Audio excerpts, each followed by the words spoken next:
ना माऊल्या त्याच्यामध्ये काय आरतीज वगैरे पण दिल्या. जय गणेश जय गणेश जय.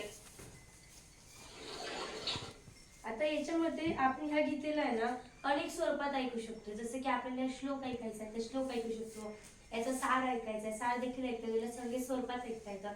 आणि याच्यामध्ये टोटल 18 ध्यान दिलेले आहे ना, हे ध्यान पण आपल्याला याच्या माध्यमातून ऐकता येईल. कुरुक्षेत्र की भूमि तैयार थी अब तक के सबसे बड़े धर्म युद्ध को जन्म देने के